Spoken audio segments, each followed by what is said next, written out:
Hey, welcome back to the Unbelievable Podcast. I am BJ Reidell, back here with my guy, Drew Mahowald, and today we're going to be spending the majority of this show talking about the NFL schedule release for the year of 2020 as it pertains to your Minnesota Vikings. So we'll go week by week, do the same type of thing that you've probably seen around, and we will break down each individual game, and we'll talk about the biggest games where the Vikings have openings, kind of swing games, if you will, and we'll do our general analysis week by week for the schedule.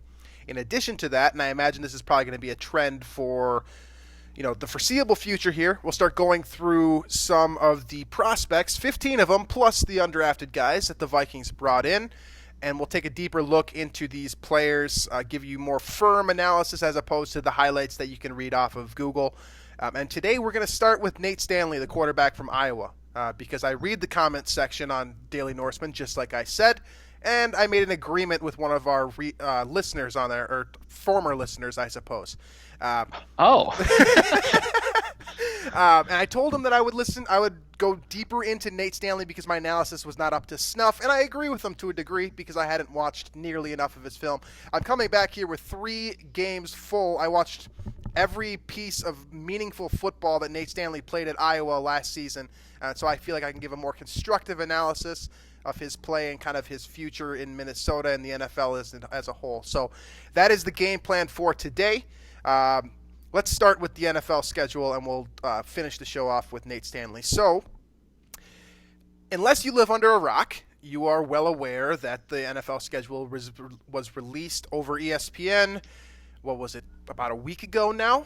The Vikings schedule, of course, was released. By the way, let's just mention this: a 3-hour show for a schedule release is just ridiculous. Yes. Like, I know there's no sports on, I know that there's nothing else to watch, but so the funny thing is, the Vikings, I think their Twitter account, social media accounts, released their whole schedule at 6:30, right, Central Time.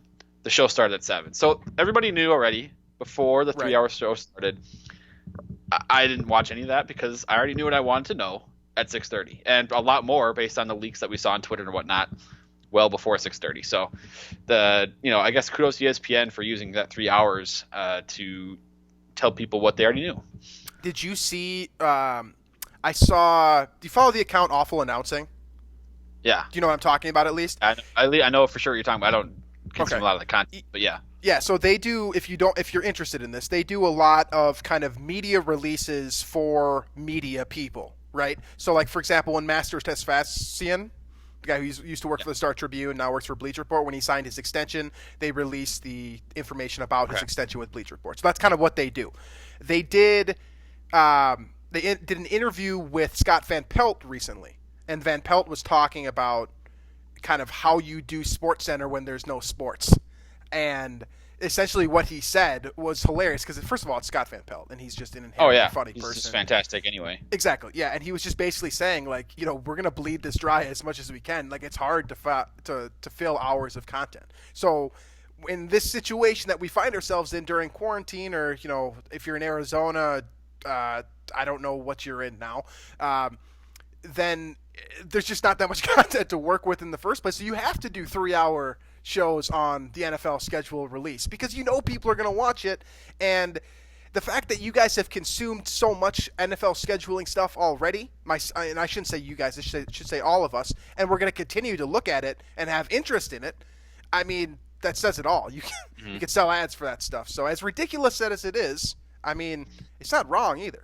But let's get into our analysis of the Vikings schedule. And then we'll kind of get into how we see the season playing out as of, what is it today, May 13th. So, starting with week 1, the Vikings get off with a bang immediately. They start off with the Green Bay Packers playing at home. It is a noon game, shockingly. I feel like this game definitely had the potential to be an immediate blockbuster event, like at least a 3 o'clock start time, or a Sunday night football wouldn't be out of the question if it wasn't week 1. But that's the first matchup, and this is a bend or break matchup just immediately, right? I mean, we saw how much of a detriment it was for the Vikings last season heading into the last quarter of the year with losses against the Bears and the Packers, how how much that changed the dynamic heading into the postseason. So, yes, you're not going to lose your entire football season in week 1, but this is definitely still a swing game. Am I right? Yeah, I mean, and the problem I have with the way the schedule sets up, the big problem I have is the way that there's obviously the concern about fans and when they can be allowed in stadiums, if they can be allowed in stadiums. Right.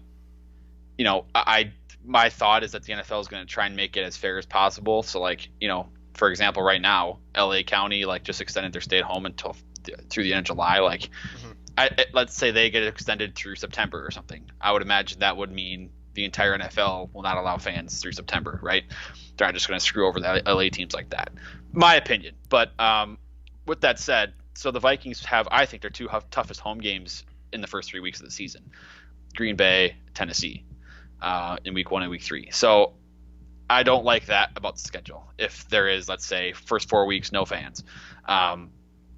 Because that Vikings-Packers week 1, that should be the most electric atmosphere of the season, really, for all the Vikings home games. You get this division rival. This rivalry, by the way, is inchy closer, if not above that, the Bears-Packers kind of level of rivalry and hatred for the other side. I think the Vikings are getting there and catching up to the Bears in that aspect. And, both these teams clearly are kind of the top two in terms of the favorites to win the division. Mm-hmm. It's just there's everything you would want about that game, going into it. And it's possible there's no fans there. That would take so much out of it for the Vikings. And then on the flip side, you could have the Packers later in the season playing at home against the Vikings with fans. I don't like that disadvantage that the Vikings might have to deal with there. So, but yeah, I mean, last season, I remember this specifically. Week 2, Vikings went to Lambeau and lost, and I right there declared the NFC North over. I said the Packers have won the division; it's over. And I said you were wrong. Well, I mean, I disagreed with early? you. Yeah, was it too early for me to say that? Probably, but were you right? Yeah, I would right, say you were. Yeah, these divisional games matter so much, as we saw.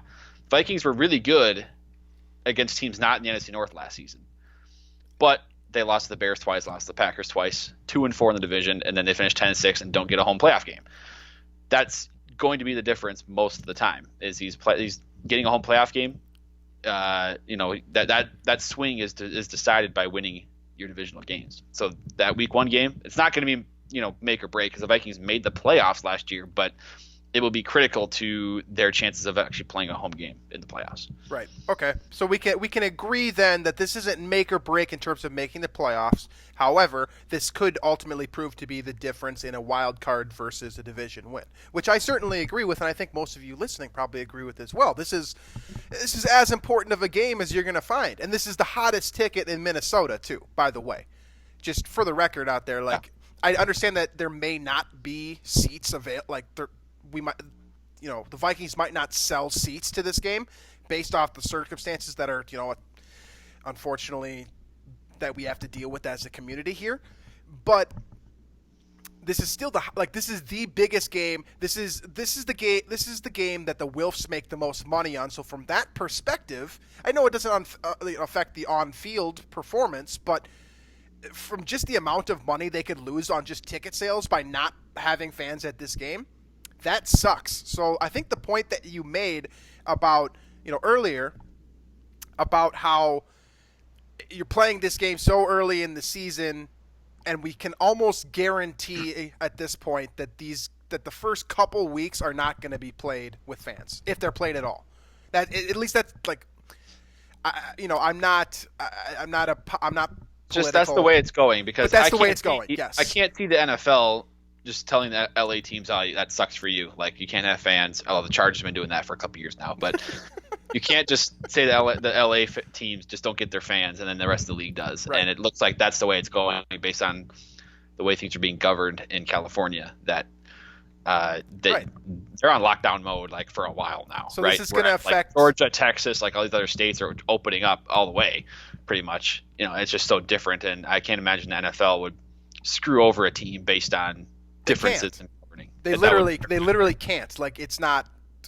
It's providing an advantage to one club over another. So this is going to ultimately reflect negatively on teams like Minnesota or New Orleans, for example, who plays really well at home. The teams that have the best home field advantages, like Minnesota, the Saints, plus the teams that have their most significant home games early in the season. Right. Which I think the Vikings have a couple of big ones with Green Bay and Tennessee at home right away in the first 3 weeks of the season. So that's why I hate the schedule for the way it worked out for the Vikings. I would much prefer to have, Green Bay, Chicago, and Tennessee all at the end of the season for home games, which Chicago is week 15, so at least the Vikings got that. But it's unfortunate that it worked out this way to where their most important games, the decent chance that there's no fans there for them. So we've spent about 5 minutes so far talking about the Packers game, and we have yet to talk about what's going to happen on the actual field, which should say a lot about kind of the situation that the Vikings are, getting because of COVID-19 and the resulting consequences from that. But, assuming that this game is played in front of fans, or assuming, I guess I shouldn't say that because that's not even a practical analysis of what this game is going to look like because of what you just said. Okay, assuming the circumstances that we kind of are living in now, that this game, if it is played on September 13th, chances are unlikely that it's going to be played in front of fans. Do the Vikings still win this football game with no fans at the stadium? I mean, I tend to lean yes. I mean, I'll tend to, most recently, I tend to lean the home team in the Packers-Vikings rivalry. That's just the way I've been picking these games the last few years now, as long as Rodgers is on the field. Because now the strange thing is, prior to 2019, Kirk Cousins would absolutely dominate the Packers. Whether he's a Redskin, whether he's a Viking, he had lit up the Packers pretty much every time he steps on the field against them, right? And then in 2019, probably his two worst games as an NFL professional quarterback were against Green Bay. So I don't know what to expect there. But the Vikings have so much to replace. It's so much to digest and but they do too. Before that happens. But they do too, and they don't have any rookies that are going to do that, which is the fun part. And the Vikings do have guys that could fill those spots. That's a big hypothetical because we know how rookies can or cannot perform to what their expectations are. So the Vikings are. I think the Packers are way easier to predict in 2020 than the Vikings are. I think the Packers are 9 or 10 wins. I'd put a lot of money on that being the results for the Green Bay Packers. Minnesota could go above or below those marks quite a bit, just because of how many spots are being replaced and the fact that so many of them are going to be rookies. So I think the Packers have less volatility in terms of what their final season record can look like. I think you're right that they're probably in the 8 to 10 range, whereas the Vikings are more in like the 6 to 11 range. Right, that's what I'm saying. Yeah. So there's just so much to unpack with the Vikings yet, especially like training camp. Like, will that even happen? If it doesn't, that probably hurts the Vikings quite a bit. A lot, yes, exactly. So I'm going to give the Vikings a win as well because my objective analysis tells me that the Vikings will be better prepared week 1 than the Packers are, just because of the situation that they have in place and the players that they're kind of like the frontal lobe of the Vikings. What makes them go, that's all basically the same with the exception of the cornerback position. And I think the Vikings have done a good enough job neutralizing those issues.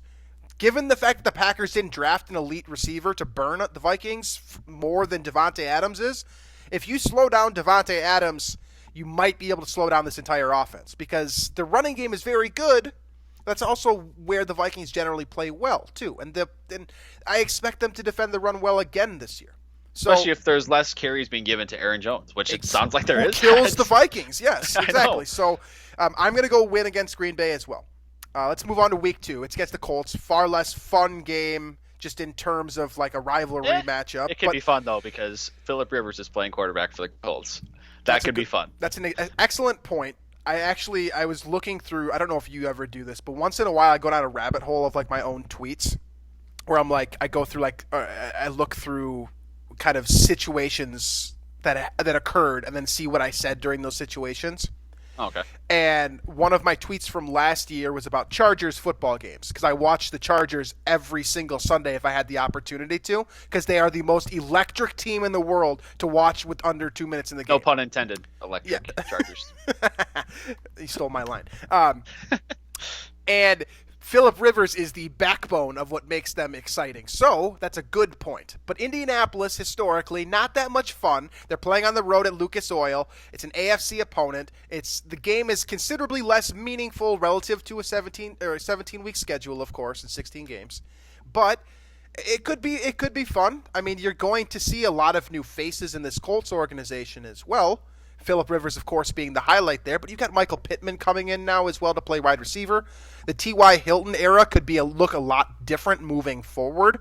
You know, to the fact that Jonathan Taylor could be a lot of fun as well. I mean, they have as much to iron out with their rookies, like their key rookies, the guys that are going to play going to have a focal point in their offense and defense next season, as the Vikings do. You know, the Vikings have Justin Jefferson. Well, the Colts have, Jonathan Taylor or Michael Pittman. A lot of these pieces, they need to come together, so they have a lot of the same questions in terms of experience level that the Vikings do. So, with all that being said, do the Vikings get out of Week 2 2-0 based off of our predictions? I'm saying yes, and I think it's just because of Rivers. I think that game last December has made a significant mark in my brain. Everything Rivers did to give the ball to the Vikings in that game.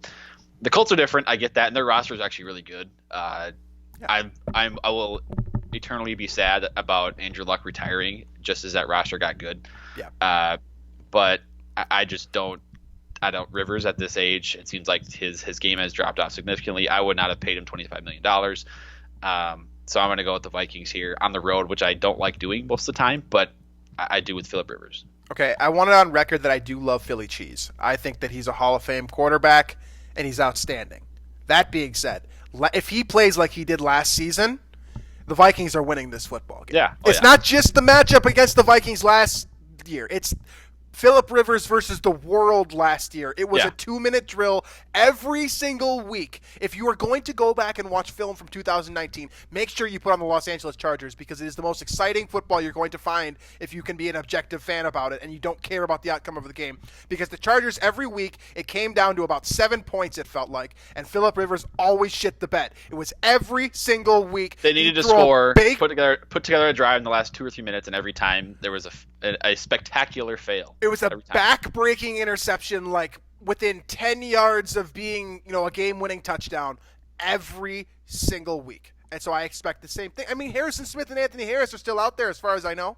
I mean, it's going to happen. He's going to throw interceptions. It's probably going to happen against the Vikings, and it's probably going to happen Week 2. So I've got the Vikings winning as well. So both Drew and myself, through 2 weeks, had the Vikings at 2-0, which moves us to week number 3. I know that the Vikings are getting probably a loss here on your record, because you are basically a Titans fan at this point.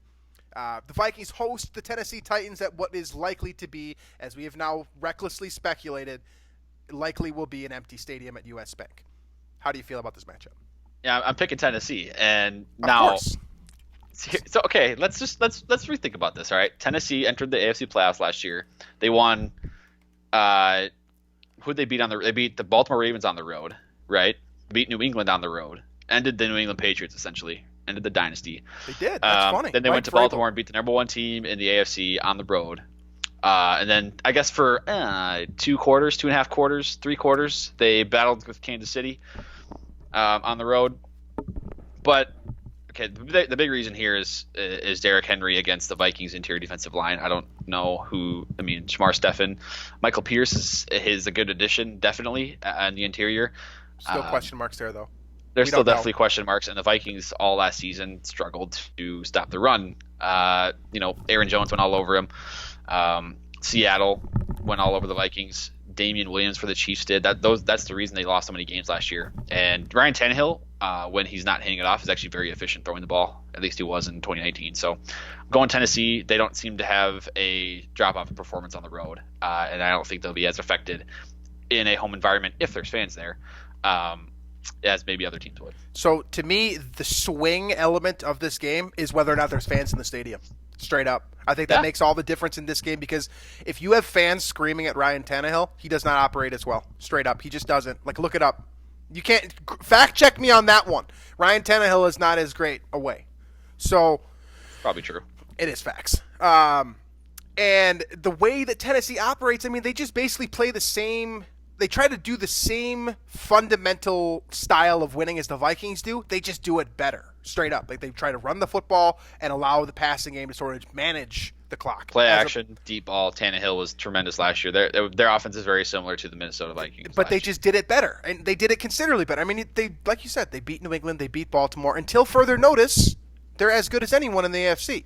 And granted, the one thing that I will say is that running backs, as we all know, tend to drop off very quickly, and you very rarely see a season like Derrick Henry's repeated. You know, if you remember Adrian Peterson's 2,000-yard season, the next one was like 1,300 yards, which, grand scheme, pretty amazing, but a pretty significant drop-off nonetheless, right?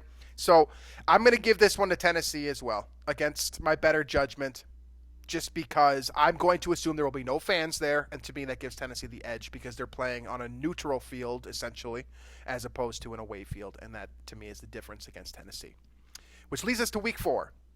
Houston Texans, this one is also on the road, facing off against Bill O'Brien's revamped Houston Texans.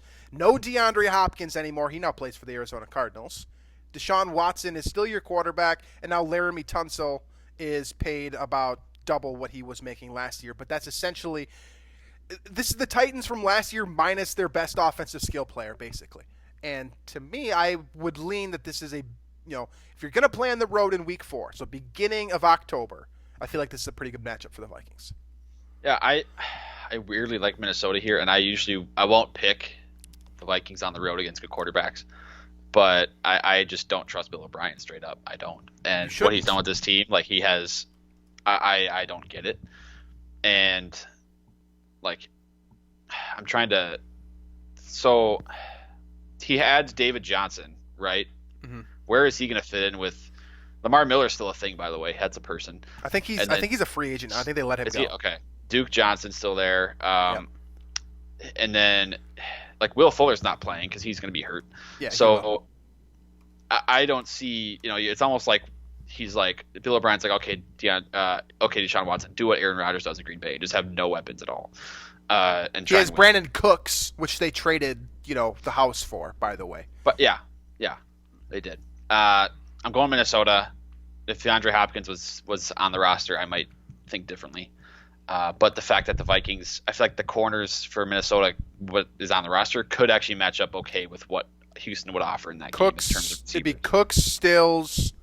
And Will Fuller's going to be hurt. I think it's funny that we can say that like with a straight face that Will Fuller will be hurt for this game. Like we're not predicting anything. That's just how Will Fuller is in the NFL. I'm not saying he's a bad player. No way the hamstring lasts 4 weeks into the season. Absolutely not. And they also have Randall Cobb, by the way. So I didn't even know that. But how good is he still? He's fine. He's very fine. And he's also, if there's a receiver that the Vikings can match up with their current cornerback depth chart, it's probably a guy like Randall Cobb. A slot, a pure Cooks. Slot receiver. You could put Jeff Gladney on him and feel pretty confident, I feel like, even as a rookie. So I'm going to go win as well. That leaves us at 3-1. Drew and I have picked the exact same results so far through 4 weeks. Week 5, generally, this is looking like the toughest game on the Vikings' schedule for the most part. This is at the Seattle Seahawks.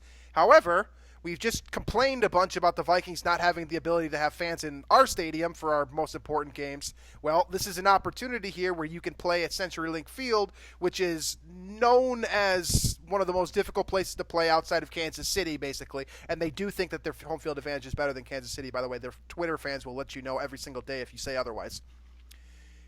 This is the one time when it might work to the Vikings' advantage because if you play in Seattle without their home field advantage, it's Russell Wilson against the world, no? It is, but as far as I am concerned right now, Russell Wilson is winning against the world. At least when he plays the Vikings, he hasn't lost to them yet. I have no reason to believe he won't win again in this scenario. And if the Vikings can't stop the run, I mean, Pete Carroll and the Seahawks, like they still just think running the ball is just the only way to win. And the Vikings are kind of at that point too right now, which I don't like. But they're all about running the ball as much as possible. And if they keep doing that and it works because the Vikings couldn't stop it last year, they're going to beat them again. So I got Seattle. I'm going to take Seattle too. DK Metcalf is way bigger than pretty much every corner on the Vikings roster right now. That's a problem. Yeah. That's one problem. Tyler Lockett is an extremely good route runner that does not bode well for rookie cornerbacks. You've also got Philip Dorsett, who runs like a 4-0, basically, and when he's running a 9 route, So that all presents problems given the Vikings cornerback situation to me. Granted, they do have great over-the-top help in Anthony Harris, so I don't see anyone getting too far over the top, although we have seen that before. And if anyone's going to do it, it's probably Russell Wilson extending a play outside the pocket and throwing something, a Hail Mary prayer downfield and landing in someone's hands. That's just what has happened in the past. Wilson didn't really beat the Vikings through the air last year. It was just that, at least from what I remember, Chris Carson kept getting first downs on like 3rd and 3 and like 2nd and 7, he just kept getting first downs and it was annoying. And then Rashad Penny did the same thing too. But but they didn't really add anything through the draft. It's just that Seattle's team, they drafted like 4th, 3rd round prospects in the 1st and 2nd round. That's very Seattle of them, and it still works for him for some reason. I don't know. John Schneider seems to have a good finger on what works in the NFL.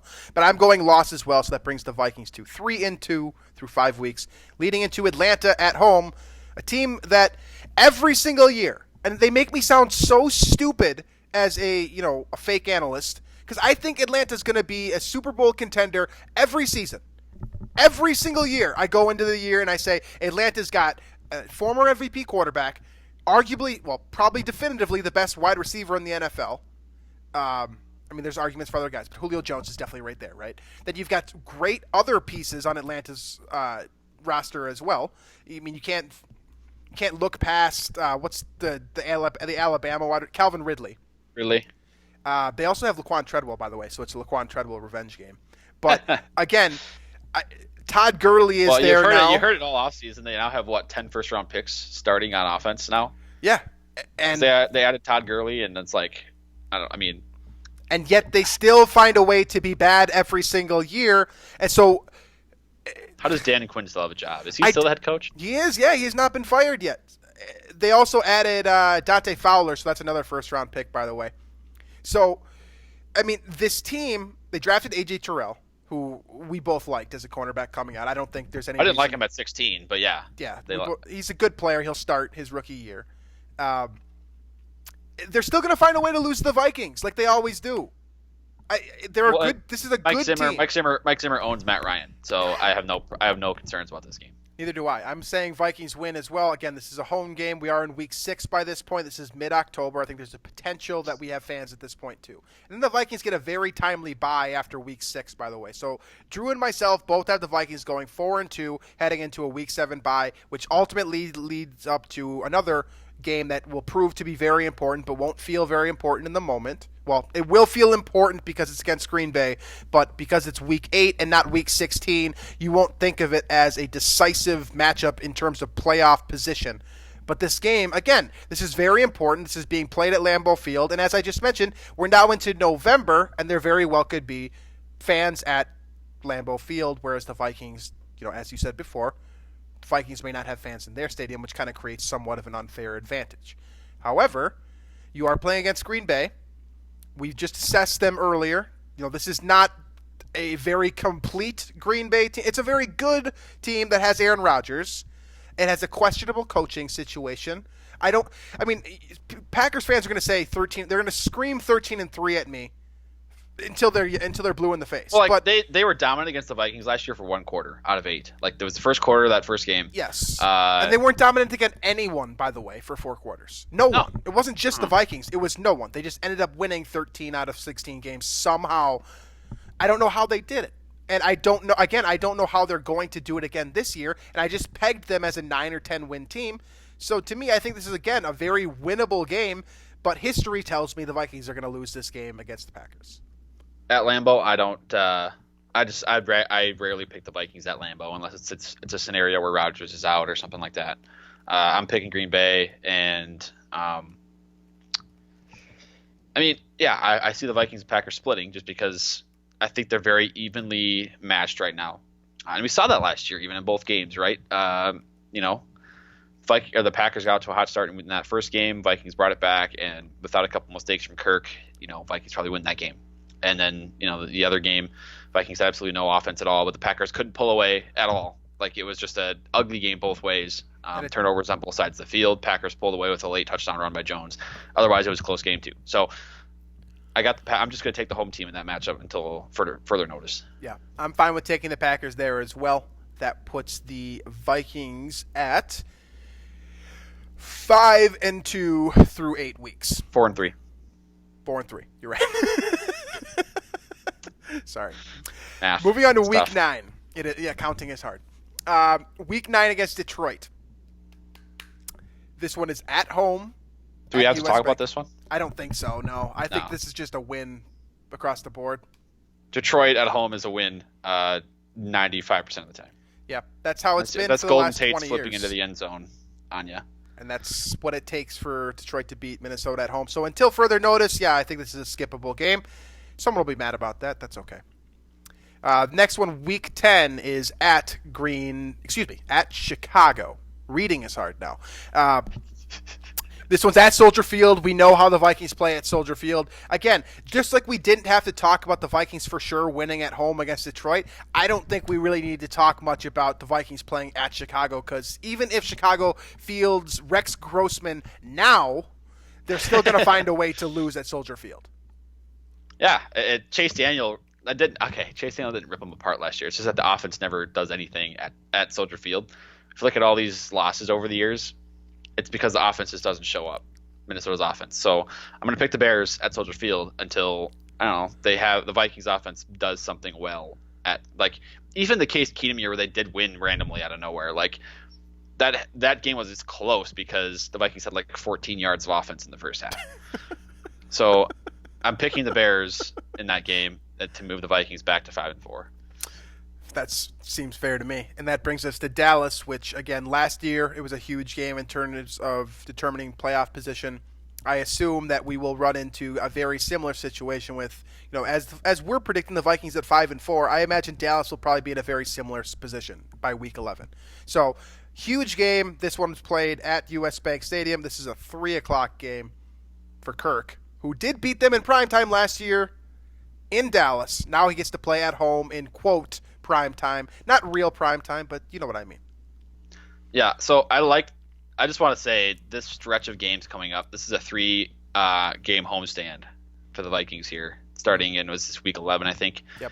11, 12, 13, which I really like because in the event that the Vikings are fluttering around 500 at this moment in the season, they can really gain some momentum with 3 home games and kind of launch themselves into a playoff spot with this stretch. I do have the Vikings beating the Cowboys at home. Now, with that said, I think the Cowboys roster is much, much better than Minnesota's, and I am scared of that receiving core against the Vikings secondary. And last year, Dak and that duo receivers in Gallup and Cooper absolutely dominated Minnesota at Jerry World. It just happened to be that they decided to go to Zeke Elliott at the end of the game over and over, and it didn't work because, of course, it didn't. So if the Cowboys figure out to kind of use CeeDee Lamb now and then Cooper and Michael Gallup, they could light up this Vikings secondary. And I'm scared of that, but I'm going to take the Vikings at home just kind of because they beat Dallas at Dallas and now they're at home, and I feel like that's going to give them the edge. So I don't know if I can't even remember if you just mentioned that, but they add CeeDee Lamb to the fold as well. So, and it's Mike McCarthy calling the shots, not Jason Garrett anymore. So I'm going to give the Vikings a loss here. Is that much different? Like, I think it matters. McCarthy. So I think it matters because Garrett, below average head coach, below average play caller. Okay, Mike McCarthy, maybe average as a head coach, above average as a play caller for sure. And he also just terrible knows clock management. Yes, both of them had terrible clock management. Absolutely, but McCarthy knows the Vikings, and he has played well in the Vikings, and now he has 3 receivers and. I don't want to say Dak is MVP caliber because he's not on Lamar Jackson. He'll put up MVP numbers, though. He will. He will definitely do that, but he's not Lamar Jackson. He's not Pat Mahomes. He's not Russell Wilson, but he's in that next tier, and he's going to put up the statistics to back up those kind of be in that same level. If he's playing. It might be Andy Dalton for all we know if they don't get that contract figured out. Have you seen like the Dak versus Wentz stuff on Twitter? Oh God, these other Wentz people are saying that Dak's not even the best quarterback on his team and all this stuff. Oh, it's great. Okay, so loss for me. That's the first time Drew and I have disagreed. Week 12 is against Carolina. This is a Teddy Bridgewater revenge game. Put this one on your calendar. 11/29, November 29th at noon, the Vikings host Teddy Bridgewater as the starting quarterback of the Carolina Panthers. Should be a fun game, really. I mean, You got Matt Rule as the head coach. Carolina is a very interesting team across the board. They're sneaky. It sucks that they're in the NFC North, or excuse me, the NFC South, because they have, like, in a different division, they could sneak up and win it. Like, if they're in the NFC North, they could sneak up and win that division, because the NFC North, I think, could be a 9-7, have a 9-7 champion this year. So coming into this game, I think I'm at 6-4 and you're at 5-5, right? Yep. I'm taking the Vikings at home against the Panthers, but I'm what I've said about the Panthers is true. I think they're sneaky. You got Teddy at quarterback. You have obviously McCaffrey at running back, who I don't like paying a running back $16 million a year, but still a stud, still a problem. Mm-hmm. And then you have some solid receivers. You got Robbie Anderson is now there, Curtis Samuel, and DJ Moore. That's a solid trio to work with there. So that can be a dangerous offense, but I'll take the Vikings at home. So I'm going to take Carolina. I'm not going to offer anything other than this. Teddy Bridgewater is going to beat the Vikings. That's it. Ooh, okay. I don't have any. There's no facts to support it. I don't have any sort of objective or subjective, for that matter, reasoning to support my claim. I'm just saying Teddy Bridgewater finds a way. He's like Tim Tebow in the sense that, like, he just gets stuff done, and you don't really understand why sometimes. And he is. The 11-5 season in 2015 kind of, explains that a little bit. And then also the fact that he went 5-0 last year. Yeah, that's true. Yeah, the offensive line, that offensive line, and that offense in 2015 was so. He just wins, and it's literally like when we make the 30 for 30 for Teddy Bridgewater after he's a Hall of Famer 10 years from now. Bold prediction, I know. But when we make that 30 like for the 30, too, but this is a different level. But carry when on. we make that 30 for 30 about his injury and his comeback from injury and his ability to become a starter again, it will hit the apex with him beating the Minnesota Vikings on the road as a member of the Carolina Panthers. So that, like, for his narrative, this game needs to fall in Carolina's favor. So I'm going Carolina, which brings me to 4-6. Drew at 6-4. 5-6. 5-6. 4-6. 5-6. Okay. Right. Something like that. We're both 5-4. We were both 5-4 after the Bears game. And then I said, okay, so 5. You got 2 losses. I got 2 wins from there. Okay. We could figure that out, I think. Okay. Moving on to Week 13 here. This is Jacksonville. This is what matters here, not us trying to figure out what our record prediction is. At home against the Jacksonville Jaguars. This is one of the worst teams in the NFL, I think. They might not win a game. They might not win a game. We say I'm that every year about someone. It's got to be someone, but Jacksonville is this team. I'm saying the Vikings win. I imagine you are as well. That brings us to one of the more exciting games in terms of just how polarizing this team has become, and that is the Tampa Bay Buccaneers in Week 14. Tom Brady is in Tampa Bay now, if you haven't heard. Also, that guy, Rob Gronkowski, is there as well. And they just drafted the 2 best Minnesota Gopher prospects in many of our minds in Antoine Woodfield Jr. and the wide receiver whose name's escaping me right now, Tyler Johnson. Thank you. How can you forget that last name? That's the most common last name. That's why I forgot it, is because it's not super unique. Anyways, the point being here is that this is a very exciting matchup for most Minnesota natives, I suppose, because Gophers fans as well. You're not a Gopher fan, so it's yeah. acceptable. Yeah, I don't. And I'm not a Gopher fan either. Does Tom Brady get the best of the Vikings? Yes. Yeah, I think he does too. I'm a Buccaneers believer, by the way. That's why I said that about the NFC South. Like, I think that the Saints, obviously really good. Can't wait to see how they lose spectacularly in the playoffs, but really good team. Tampa Bay is good, I think. I think their defense was stellar last season, and then now you give them a quarterback that won't throw 35 interceptions and a tight end that's maybe the best of all time. Yeah. I think Tampa Bay is going to contend with New Orleans for that division. Yep. So I'm picking Tampa Bay in that game. It's also on the road in Florida, and Florida doesn't follow rules, so they're going to have fans there. The next game on the slate here is Chicago. This one's at home. So given Chicago's current standing, I'm going to pick Chicago to beat the Vikings no matter who's at quarterback when they're at Soldier Field. But I don't care if it's Nick Foles, Mitch Trubisky, whatever. I've got the Vikings winning with Week 15 at home, probably in a very important game as well. The Vikings' second team almost beat them last year, Week 17, against Trubisky. So I'll take Minnesota in this one. Excellent. I don't think there's a whole lot more to say. We've already covered the Bears once here. Week 16, the Vikings kind of have a tough way to end the year. It starts and it's Week 16. I don't like it either. I don't like the schedule at all. I hate it because you got the three primetime games. Or I guess you want to call it Saints game primetime. Yeah. On the road, they don't get a home primetime game. I hate that because that diminishes the home field advantage. You get your two home or your most important home games out of the way, Packers and Titans, probably without fans. Yep. Another way to diminish the home field advantage, and then you end the season with, Week 16, really tough road game at New Orleans. And then you wrap it up with another divisional game on the road. Don't like that. I don't like how that shakes out for the Vikings. I don't like anything about this. Neither do I. And you play the Saints at the Superdome. Probably going to be packed with fans by December 25th, a.k.a. Christmas, as we all know.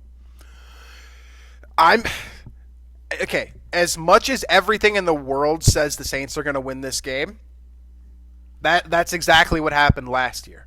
So I'm going to take the Vikings to win this game. And it's again, this is the same analysis that I just used for Carolina. I'm just using a gut judgment based off of kind of the historical precedent that has been set in just my mind. There's no factual evidence behind a lot of this stuff. It's just I have seen the Vikings overcome adversity time and time again since that 2009 NFC Championship game against the New Orleans Saints. We are their daddy since 2009. It's like they are cursed against Minnesota since, they should be cursed, really, but it's like that they are. I mean, we find a way, and not we, the Vikings find a way to beat the Saints every single year without fail. It just, there's no explanation for it half the time. I mean, Kirk Cousins leads his first ever game-winning drive, basically. In the playoffs, In the playoffs. Okay, then you've got the Minneapolis Miracle, which is self-explanatory. I don't need to say anything more about how ridiculous that play was and why that should not have ever happened under any circumstances.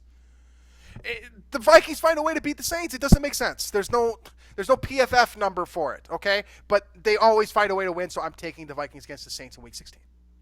I'm taking the Saints because that has to run out eventually, right? And it's not a playoff game. That happens in the playoffs. The regular season, Vikings lose to the Saints. 2018 when Kirk that game was weird too, though, because Brees threw for like 12 yards, and they still won by a lot. But I'm taking the Saints in that game, just because Vikings on the road against a good team most of the time doesn't work. Most of the time. And that's fair. That's probably the right way to assess this game. I don't care. So let's move on to Week 17 here. The final game. This is on the road at Ford Field against the Detroit Lions, who, again, Matt Patricia is still the coach. I can't imagine he is by Week 17, given the way that he has sort of gone since he arrived in Detroit. Yeah. I also think this is, the way that I have just laid out my schedule, this is a meaningful game for the Vikings, so I think they're going to play it. They're going to play with all their starters.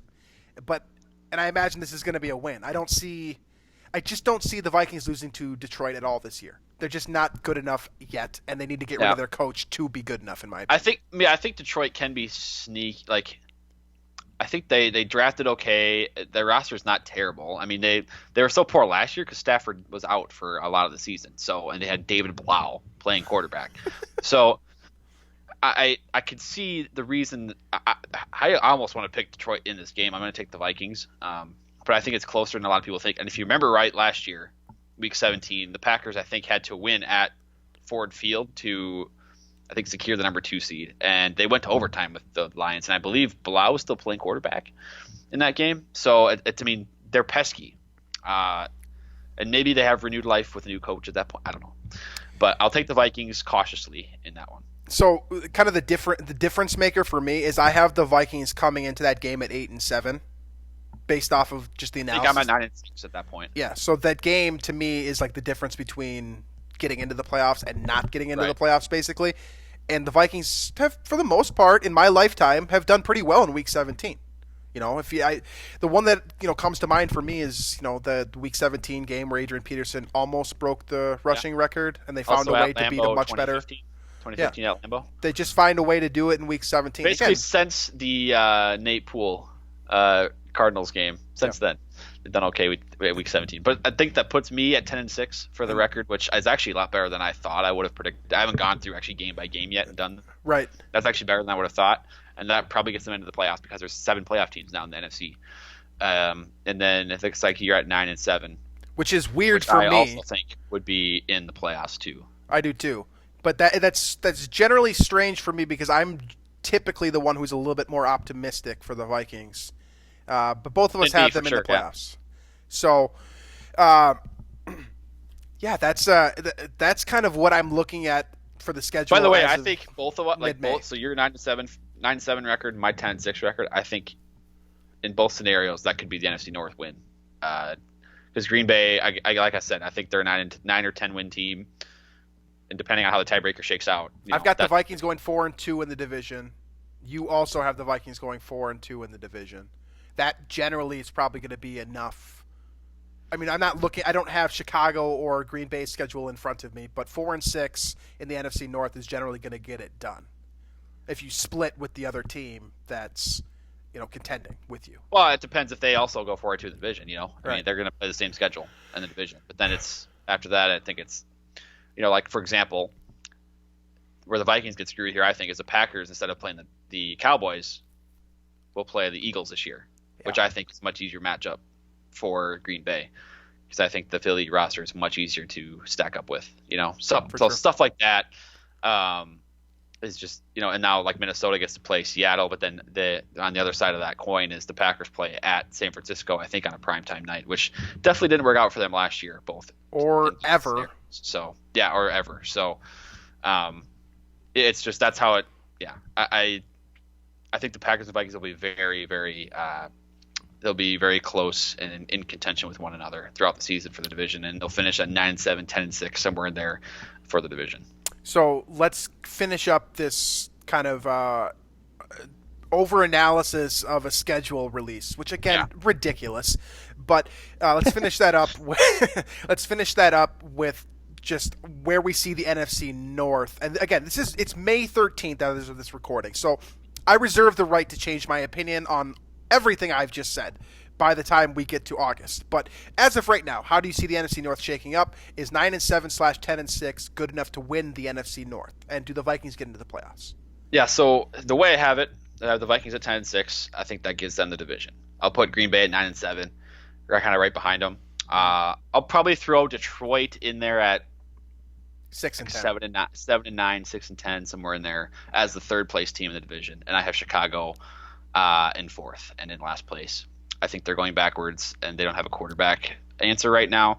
Trubisky's not the guy, clearly, and it's so funny that they keep saying, "Oh yeah, we trust Mitch Trubisky," and then they decline his fifth-year option, and then they trade for Nick Foles instead of, I don't know, Cam Newton or anyone else out there. Really, I mean, there's other options. Andy Dalton was another option that was out there until recently. $7 million for Andy Dalton, by the way. Would you rather pay him or Nick Mitch Foles Trubisky? getting what, like 20-some million or something like that? So, but anyway, I think the Bears are going backwards. They lost a lot of defensive pieces. I think the Bears will be 5-ish wins this year. Fair enough. All right, so that concludes our schedule analysis upon release. This is something that I'm sure will come up throughout the summer here. But that's how we see it right now. 9-7 for me, 10-6 for Drew.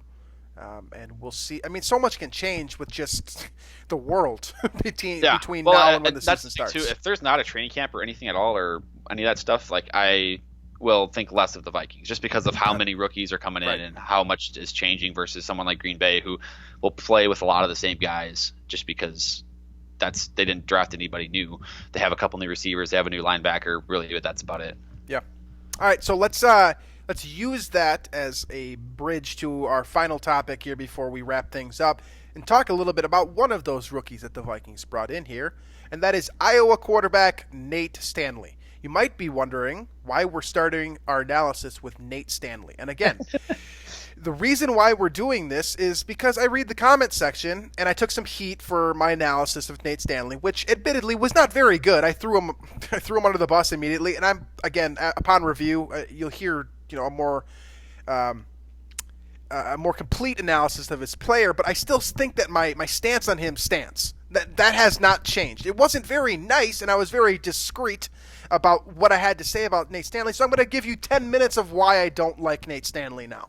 Ultimately, that's what that's what this comes down to. Is this player to me is just a quarterback. Okay? There's nothing more, nothing less. He is a quarterback that plays the position. That's the best thing that you can say about Nate Stanley. Okay?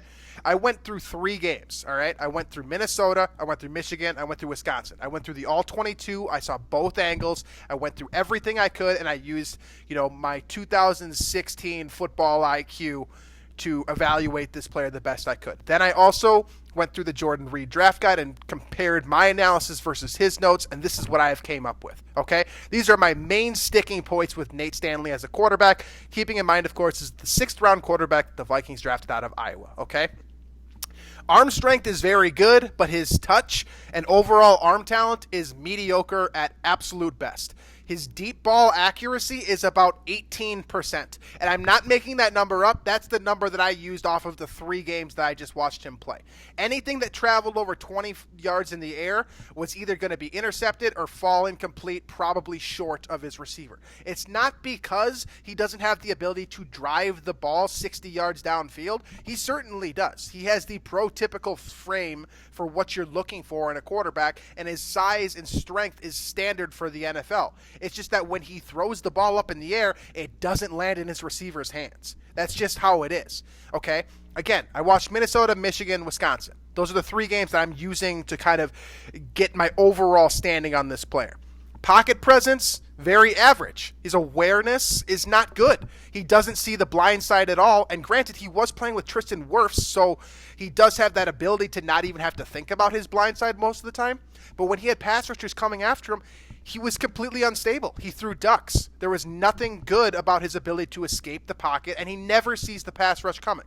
It just doesn't happen for him. It doesn't compute that a free rusher is coming right into his face. He doesn't break tackles either. However, if he does get outside the pocket, I will say he looks a lot like Kirk Cousins, which is, good or bad depending on how you feel about Kirk Cousins, because he does a great job rolling out on a play action and throwing the ball 15 yards downfield to a wide open receiver. Okay? That's one thing that he does very well. But he's never going to beat you with his legs.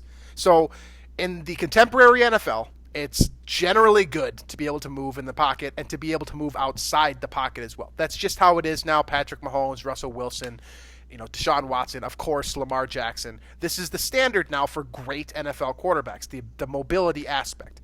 Nate Stanley is never going to beat you with his legs. He is a statue in the pocket, and when he is asked to roll out, granted, he can throw a dart on the run because of his talent, but he's not that good at it. So he's not going to beat you with his legs. The best possible thing that you can say about Nate Stanley, okay, is that he is fundamentally exceptional. He does everything extremely well from a robot perspective. When you're looking at a quarterback and you say, okay, can this guy drop on 3, 5, and 7? Does this guy get the ball out of his hand with a quick release? Does he hold the ball too low when he's got pass rushers coming? Does he keep 2 hands on the ball when he notices a rush is closing in on him? All of these things Stanley does very well. And this is why he is going to be a clipboard holder in the NFL, because he knows how to play the position extremely well. It's just that he doesn't do anything special. Nothing. There's nothing special about this guy's game, but he throws a hell of a slant route, and my God, that guy can throw the best 8-yard out that I've ever seen. He does not miss out routes. But he can't do anything beyond 15 yards most of the time. He shoots about 30% completion. And then if you go even deeper to 30, 40, 50 yards, it drops down to about 18. So I just don't see NFL quarterback with this guy. Straight up. So based on what I'm hearing, based on what I watched a few times in the college football season last year, I am with you in that I did not study Nate Stanley in draft. I didn't study many players at all, and I would not have pegged Nate Stanley as a guy to watch. And then based on what I've seen from Jordan Reed's draft guide, and you mentioned the Kirk Cousins comparison. Honestly, lots of similarities. He's not terribly mobile. He stands tall in the pocket, notices the pressure late, and doesn't move soon enough, right? Awareness is ridiculous. That's the weakness, right? That's the weakness, okay? Not very mobile, but, like, in terms of throwing on the run, like, he is accurate still on the run. Like, when he's moving and throwing on the run, it's accurate. The really big difference then, to me, is just accuracy past 10 yards. Like, Kirk is extremely, like, elite level accuracy down the field and has the deep ball in his arsenal. Stanley does not. And that's remember, right? Kirk Cousins was a 4th round pick. Stanley is what, 6th, 7th, something like that from the Vikings. Like, as prospects, I don't think there's a ton different between the two of them. Both Big Ten quarterbacks too. Right. Besides that deep ball, 10, 15 yards and deeper accuracy and ability to throw the ball. There's not a ton different from these two prospects. Like, Jordan Reed mentions the mental clock as a weakness for Stanley. You can see that at the NFL level with Cousins a little bit, right? Not noticing pass rushers there soon enough and then getting hit from the blind side and maybe turning it over or what have you. So they're similar in that respect. And if you're a Cousins fan, you can be optimistic about that because there are things that can be that can make Stanley a serviceable replacement if necessary in a game where he can, he'll like you said, he's fundamental. He will run through his progressions. He'll make sharp, accurate throws that are, shorter and not necessarily deep routes, or if he's not asked to do too much down the field. He can manage an offense that way. If you're a Kirk Cousins, I guess hater would be the term. You see all those weaknesses in pocket movement, no mobility, a weak arm down the field, and then you suddenly think this guy's not going to be anything in the NFL. So I do think I see a lot too of like the Sean Mannion aspect, where like very good in the locker room as a like quarterback guru. He's a leader for sure. He's got the intangible traits. Got the coaching aspect, right? Mm-hmm. Like that's what Sage Rosenfeld was brilliant at too, as being a coach for other quarterbacks, and then just knowing how to essentially kind of call a game or help call a game on the sidelines, clipboard holder. And I think Stanley could be that guy too. So he has great backup potential in the NFL, I think. But it's just as a starter, if he can somehow figure out how to magically, turn that deep ball into something as a weapon from 10, 15 plus yards down the field, he could actually be a starter similar to what Kirk has accomplished. See, the problem with having such a inefficient deep ball when you get to the NFL is that if it's inefficient in college, you could be damn sure it's going to be inefficient in the NFL. And the biggest problem with Mr. Stanley here isn't that he doesn't have the arm strength, it's the touch. So when he throws 40 yards downfield, that ball, it should go further.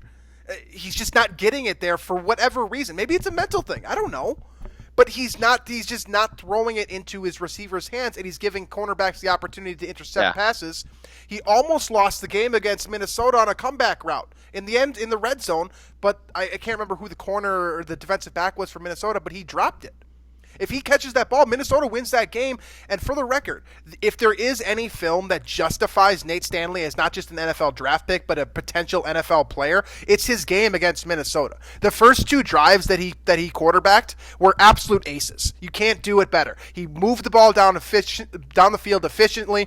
He was completing short and intermediate passes, different styles, different routes, so slants, outs, stop and goes, comebacks, curls, all of those things. He was doing all that extremely well against Minnesota, and he was incorporating the play action as well, and they were running the game efficiently against Minnesota, so everything was working on all cylinders. So if you're looking for kind of the Nate Stanley tape to suggest that this guy can be an NFL player, watch Minnesota, because he played extremely well against your Gophers. At the same time, he played terribly against Michigan. Like, just absolutely dreadful. He had 5 interceptable passes by my count. One of them did get intercepted. And this was the Michigan team that was winning games like 15-12 last year. They didn't even need to put up that many points to win, and yet he couldn't get there. Who does that sound like to you? Every Vikings quarterback not named Brett Favre or Kirk Cousins, basically. Guys that just Christian Ponder. I mean, he's just not good enough. And it's not personal with Nate Stanley. It's just there's nothing special about him. You need to be truly special. There's 32 guys in the world that get to start for NFL teams, and there's like 40 guys in the world that gets to play quarterback for NFL teams. Nate Stanley is not one of them. It's not that he's a bad prospect. It's not that he was undraftable. It's not that he doesn't even have skill. It's just that he's not special. And that's the difference between, Trevor Lawrence and, hell, Justin Herbert. Like, that's the difference. It's just the special element. It's unquantifiable. I don't have a PFF number to give you.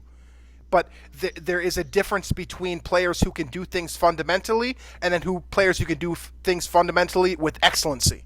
Nate Stanley, not one of those guys. All right. This was like a very, very good breakdown of a draft prospect. We should maybe do this more. Yeah. That was like really detailed. Like your first little rant of like, I don't know, 3 minutes or 4 minutes, whatever it was basically anything you could possibly want to know about Nate Stanley. I don't think that there's anything else. I mean, so these are my notes from Minnesota. I'll hand these out. I'll give you guys these because I really do think that he was great against Minnesota. My very first note, deep ball is suspect. That was the first game that I watched of him. That was the first note. Throws well from outside the pocket, throws the out route extremely well, throws a good slant. First 2 drives against Minnesota were aces. I literally just said that. Play action looks good. Should have been intercepted on a comeback route late in the game. Very little escapability. Doesn't maneuver well in the pocket under pressure. That was one game of film. And then you get deeper into it. He had a chance to win against Michigan and a chance to win against Wisconsin. And you Iowa fans out there know he lost both those games. He just doesn't quite have it. There's some things that are great about his game, but he just doesn't quite have it. And that's a wrap on Nate Stanley. And that's a wrap on the show, for what it's worth, too. So, any closing thoughts that you have here? We just hit an hour. Yeah, no, I have no more closing thoughts. This was good. Good. Excellent. Great timing on that. If we just hit an hour, I love that. If there's any other prospect that anyone wants to fight with me on, I'm happy to watch 3 games of film on them and do the exact same thing. Otherwise, next week, Drew and I will go over some more prospects more in depth. We haven't decided which ones yet, so it's a little bit of a wild card, but that's the game plan moving forward. So make sure to check out the Climbing the Pocket Network if you're not already. If you're looking for more in-depth breakdowns like I just did, that's literally what every other guy at Climbing the Pocket does on a regular basis. It's just not what this show does. So if you're looking for that, find those shows. They do an excellent job. You can find us on iTunes, Stitcher, Google Play, Spotify, etc. You can watch us on YouTube. The Climbing the Pocket Network is working on their YouTube channel right now, kind of starting to beef it up a little bit, so keep an eye on that. And I think that's about all I've got for you guys. So as always, we appreciate you listening. Make sure to check out the Daily Norseman comment section. I will be in there looking for what you have to say and looking for ideas for our next show. Poke the bear again on some prospect. I'd be very entertained. All right, folks. Thank you for listening as always, and we will catch you next week.